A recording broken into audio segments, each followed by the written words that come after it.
Today's episode is brought to you by Brakes. Use them. Especially if you're going 100 miles an hour towards a brick wall.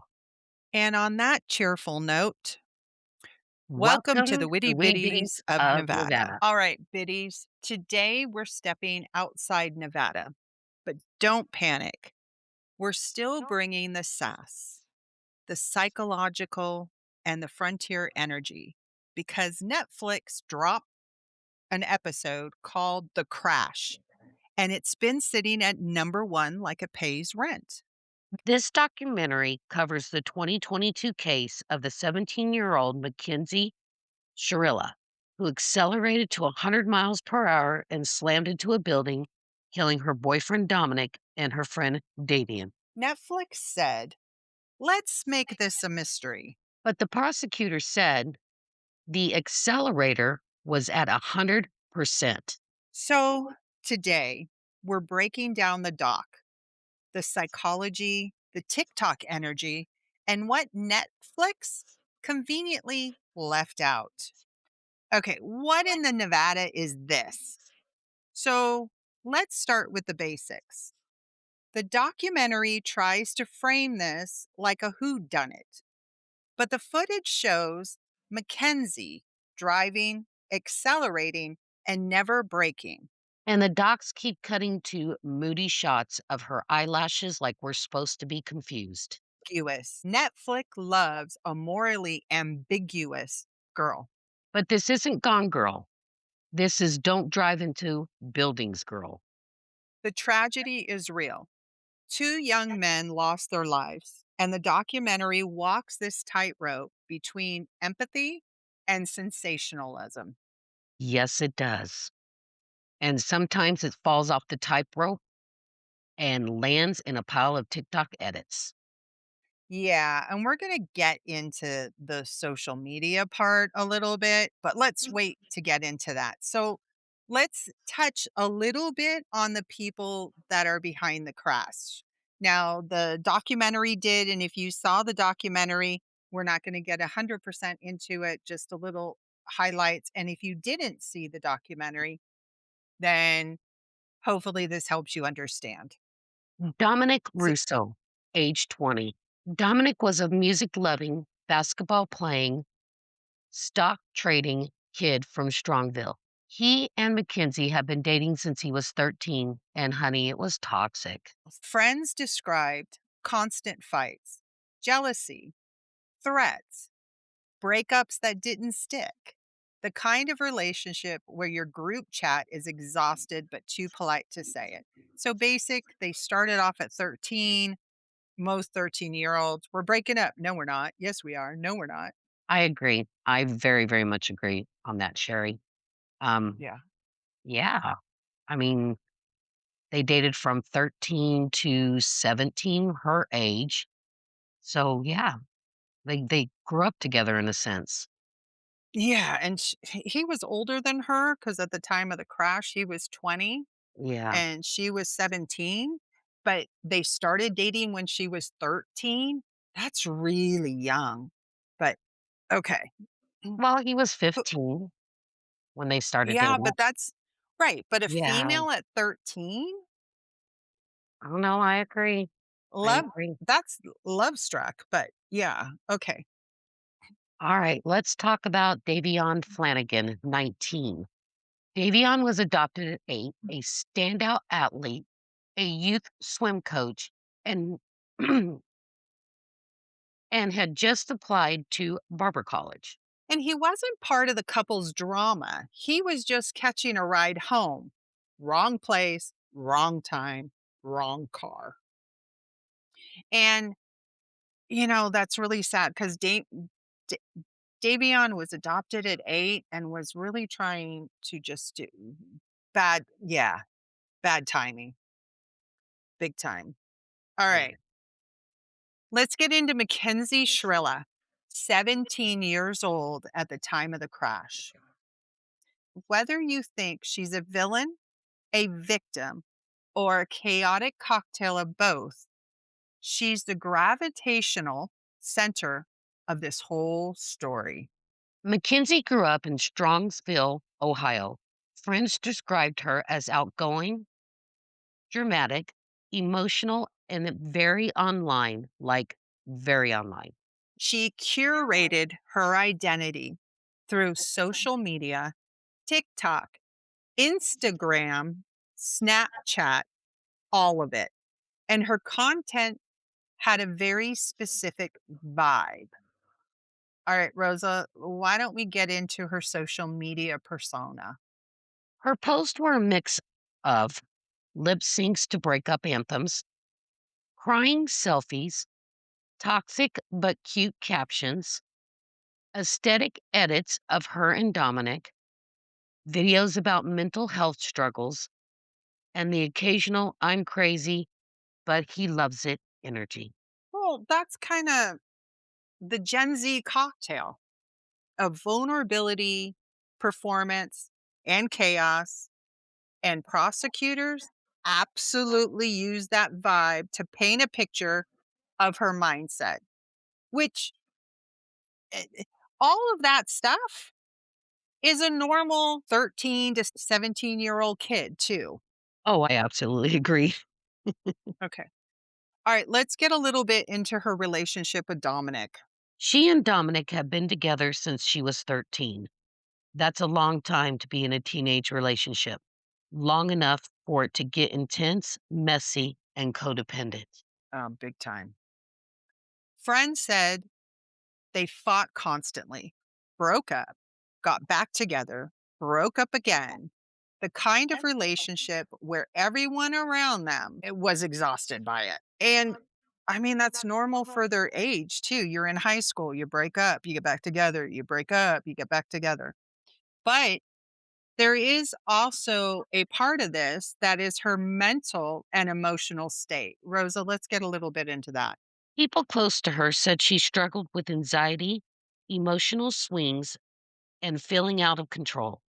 And the documentary hits at this, but never really dives in. It's all vibes, non analysts, kind of classic what they do in documentaries. I mean, if she had anxiety, emotional swings, and feeling out of control, that's hormones for a teenager. I was about to say I raised a young lady and I pretty much agree. I mean, absolutely. E- And Even guys, though, teenage guys, they aren't as vocal about it or screams like a girl will. They just get super quiet and ignore you. Or at least that was my experience. yeah, yeah. Yeah. Okay. So why she's become so polarizing? Some people see her as a traumatized teen who made a terrible mistake. Others see her as manipulative, jealous, and dangerous. And honestly, both sides have receipts of what's been produced out there. But Yeah. it's everybody's got an opinion, don't they? Including us. Oh, and and again, it goes back to just being a teenager. What teenager isn't manipulative, jealous? I don't know about dangerous. I guess I kind of met some dangerous friends, through my teenage years. And I wouldn't say dangerous, but would do things that I wouldn't think to do or do on my own. Yeah, and some people can look at the different forms of manipulation as being dangerous. It's as you're a teenager and you're going through high school dramas, you can use those dangerous buzzwords. I'm gonna kill us if we break up. I'm gonna kill myself. I'm gonna kill you. You know what I mean? You say that because there's no other way to do it. You don't really mean to do it, but because it was said, she has made some of those statements. Maybe this is what she did because he wanted to break up with her. But we'll dive a little bit more into that as well. So, Rosa, let's talk a little bit about the TikTok baddie error for her. Now let's talk about Mackenzie's social media because it became part of the case. Yeah, her TikTok was full of, as we mentioned, lip syncs to break up songs, selfies. I mean, hot girl summer thirst traps, videos about being toxic but cute, and captions like, I'm crazy, but he loves it. The prosecutors didn't even have to dig. They just opened up the app. Yeah, the internet did what the internet does. Half said she was misunderstood teen. Half said she was a walking red flag factory. All right. So, biddies, send us your message and let us know if you've seen it. If one of your videos was to be posted and played out in courts, how do you think it would be looked at or used? I mean, Rosa, do you have any videos that you might have taken that is kind of private on your phone that if it got out? No, No, I don't no. either, but there are people that, might take a selfie video when they're going through a hard time and listen back to it, but not post it. But remember, that's on your phone. The minute you post that, that's out there and can be looked at into the entire world. Oh, of course. That's the bad thing about social media nowadays. We didn't have that when Yeah. we were younger. No. All right. Let's kind of dive a little bit into why people are split on Mackenzie. So let's touch bases on the team Mackenzie, the people that are all for Mackenzie. She was 17. She had a history of blackouts. She was injured too. She didn't mean to do it. Yeah, her family insists she's innocent and that the medical evidence was ignored in regards to her blackouts. Now let's look at the side of the people that are not with her. The car data shows full acceleration, no braking, threatening texts, a toxic relationship. And the prosecutors called it a mission of death. So, yeah, people have opinions. Both me and you saw it. And there was a couple things that I remember from the very beginning seeing. A shoe was stuck or kind of like glued or heated, whatever, near where the accelerator was. So, is it possible that they were fighting and her shoe got stuck, which held down the accelerator, which would have made it an accident? Is it possible that the accelerator stuck and the shoe's under there because she was trying to lift the accelerator up? The black box only shows that they were going fast and that the accelerator was pressed down, but it doesn't say into the reasons why. So, No, but do they you did think show that the shoe was there after the wreck, that the floorboard went around it. yeah. So, yeah, I I they mean, said there's it was working functionally at the time. If something was wedged underneath of it, yeah, yeah, I don't know, but that's a hard how one. that happened, we don't know. Yeah, Did it happen after the impact? they're Don't know. saying No, it did. it's possible, but because they never went to a jury trial, there wasn't an option to have like an expert witness come in and say, if you hit a pole or the corner of a building at 100 miles an hour, there's a possibility that your foot could have got stuck there, Yeah, right? Um, the other thing is it a possibility that she was driving fast trying to get his attention and they were fighting and she may have turned the wheel or he may have grabbed the wheel, Dominic may have grabbed the wheel and into the building they went on accident? I mean, or on purpose. We don't know. We weren't in the car. And for the fact that there was no, I'm using quote marks like you can see me and you can't because we're not in the same room. But it didn't go to trial to get a lot of this details out there. She chose not to go to trial. yeah. All right. So what the Netflix documentary didn't tell you Entertainment Weekly and People magazine pointed out that the Netflix left out some wild details. Like Mackenzie allegedly speaking in her secret pig Latin language with her mom in the hospital, asking her to tell police she had a seizure. Yeah, that's a little weird. If you're inventing a secret language with your mom because it's like a pig Latin, um, while being investigated for a double homicide, that's not helping your case. That's giving Disney villain internship. Well, that's a possibility. Maybe she was, she's a big Disney fan. I don't know. They didn't say anything about it. And Corilla DeVille, or what's the villain in Sleeping Beauty? Or yeah, with the red apple, or Maleficent, There you after she go. got all mean. Yeah.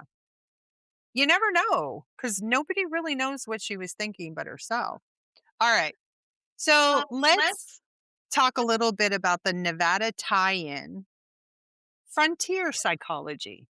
This case taps into something we see in frontier history, the myth of the unstoppable girl boss who takes things too far. Nevada has always attracted dramatic personality, stagecoach bandits, cult leaders, and ghost town divas. And Mackenzie fits that mold, charismatic, chaotic, and convinced she's the main character.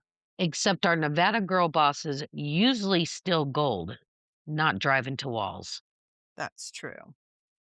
All right.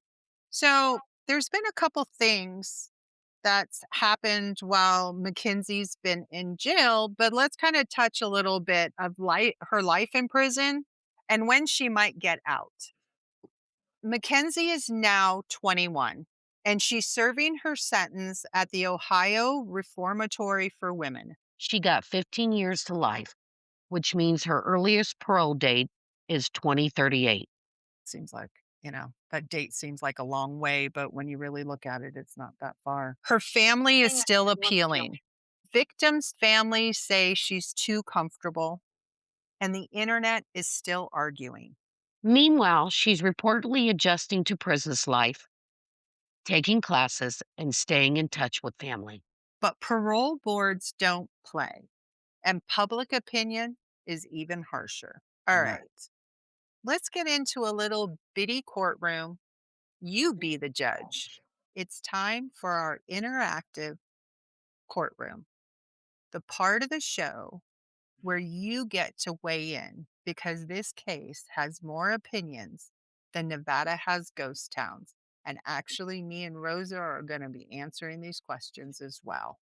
And that is definitely saying something. We've got ghost towns with Yelp reviews. We do. All right. Question one. How do you think the documentary portrayed Mackenzie? Was she a misunderstood teen? What do you think, Rosa? Of course. Okay. I think there's a little bit of misunderstanding. Yeah. Do you think that she was a manipulative mastermind? I I can't honestly answer that one because I would have to know the young lady. Just based off of what was portrayed in the documentary. No. Yeah, I don't think she was a complete manipulative mastermind in the whole accident. No, I think probably she was manipulative a little bit in her relationship, but that doesn't make for a killer. Everybody's manipulative in their relationships at some Yes, point or another because you want something. All right. How about a TikTok tragic heroine? absolutely. Yeah, I think so as well. And do you think Netflix did it justice or kind of did it the way they wanted to because it prompted questions and people talking about it? Oh, I'm sure it's Netflix did it how they wanted to do it. I mean, they're the Yeah. mastermind of the show, so absolutely. They definitely got a lot of people talking. I got to say that. If that was their purpose, they did it because they even got us talking about it. What do you think about kids posting their entire lives on social media? Is it Uh, harmless or a self-expression? I think it is self-expression, but it can also be very harmless. I mean, harmful, um, as well. I think they can do it harmlessly being out there, but I also think some of it is very harmful to themselves. I absolutely agree very much, and that's where, the bullying comes in. Everybody's gotta look a certain way, wear a certain thing. Yeah. Okay. A digital diary, no law. Well, I think it could be used as a digital diary, and I think that would be okay. Um, but I think they also need to think about what they're posting. Like, there's certain ways that you can talk without being I guess anybody could be misunderstood depending on how you're talking. Um, but they need to be conscious of it. And I think I think at times it just becomes word vomit, and then they put it out there and they forget about it, which is great, but I don't think they're learning what consequences come with all that. What do you I think? absolutely agree with you, 100%. Now, do you think this was a prosecutor's dream exhibit folder? Yep, I do. I Absolutely. do.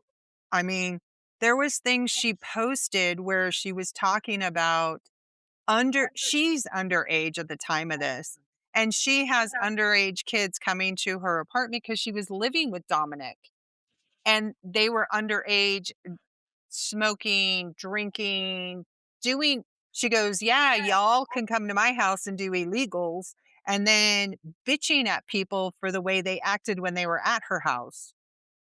You didn't need to say underage people coming doing illegal things. She could have turned around and said, "Y'all came to my house and you were partying and you disrespected it." I understand she was 17 or 16 when she posted that, potentially. So you don't have a filter. And there was videos that they showed off her social media in the documentary where she bullied other girls in school. Now, maybe that was a friend or she was joking, like how in Mean Girls, they sit there and say, "You can't wear that, bitches," or "You don't look good in that," or whatever, where you're joking. But it kind of, when I was watching it, came across as a bullying statement the way she was talking, not she was talking to her friends. Yeah, yeah. So, and all of that was posted. Yep, that's why it was a dream exhibit folder, that's for sure. Right. And that's I mean, prosecutors and police are gonna go looking out at everybody's social media now and say, "Okay, is there anything that can lead us down this road?" And they talk about it all the time. It's these young kids don't realize that posting everything about their life and not worrying about what they say can affect them getting into college, getting jobs, because a lot of businesses look at social media when you're going to apply there and while you're working there. Yep, I was about to say that. Even as adults, they look at our social media to make sure we're not doing anything we're not supposed to post or posting, Well, excuse me. yeah, anything against the company or Yeah. you doing something that might represent the company bad if that's what they felt. Okay. So, question 3, Rosa. Do you think it was an accident, a car malfunction, or something else? Um, I think it was a little bit of both, a car accident and the something else. Okay. Do you think there was a blackout involved? Who knows? Correct. And yeah, who knows? I mean, I know that she probably, when she hit, she was blacked out from the Yeah, force. Whether there was a blackout while she was driving, I don't know. yeah. Intentional. That one's a hard one. I've been thinking about that one a lot since I watched the series myself.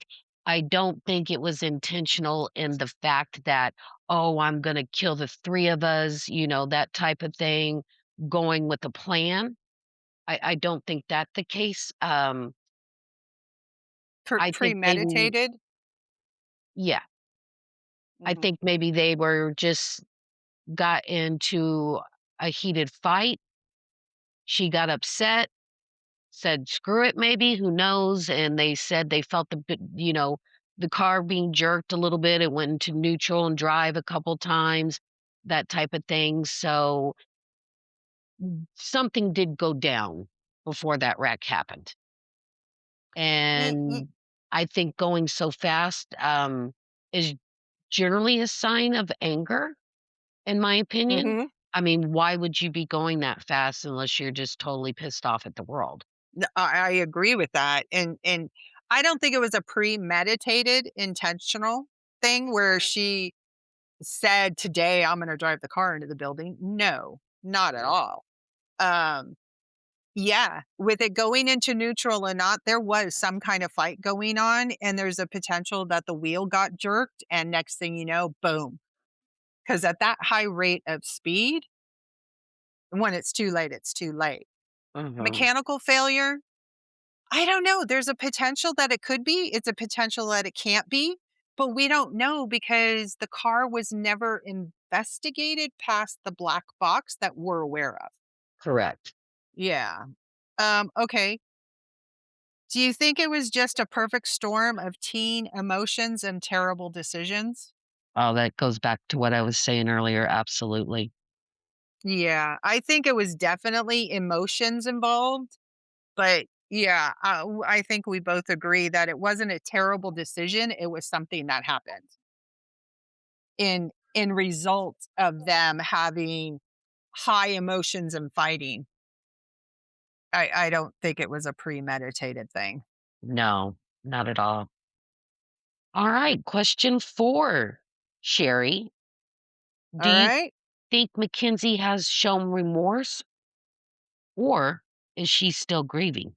Oh, this is a hard one for me based off of the documentary. Um, Yes, I think she is grieving, and I don't know if because she is still grieving that she might really be, like, in a denial phase, and that's why she can't show remorse, because I really don't think even with her talking, I didn't see complete remorse, but I wasn't expecting her to completely break down. I didn't really see a voice fluctuation for me, but I do think she's grieving. Yeah, I think she's still probably very numb. I mean, well, there you go. Some say devastated, some say performance, some say numb, some say she's grieving Dominic while also grieving her own life. And I think I very much believe that part right there. Yeah, I do believe she is grieving Dominic and the fact that her what life she coulda had with him, what life she coulda had on the outside type of stuff, which she's 21, and if she does get paroled in 2038, she she still has a chance to have a life because she'll get out in her 30s potentially. So she has an option to still have a life. It won't ever be with Dominic. I agree if she loved him as deeply as it's portrayed. But yeah, some do say it's performance. It was a performance. And I get it. It seemed like her attorneys or somebody was sitting on the other side while she was talking. And I could see where she was maybe also in a damned if you do, damned if you don't situation. She could sit there, cry, and people would probably say, "She's acting." It's what do you do? But I was hoping for more fluctuation in her voice, but if you're grieving and you're really numb, you're not gonna have that. Yeah. Alright. So here's a bonus. And if anybody doesn't know, I'm just going to give a little blurb. So, Gypsy Rose Blanchard, if nobody knows who she is or remember who she is, I'd be surprised.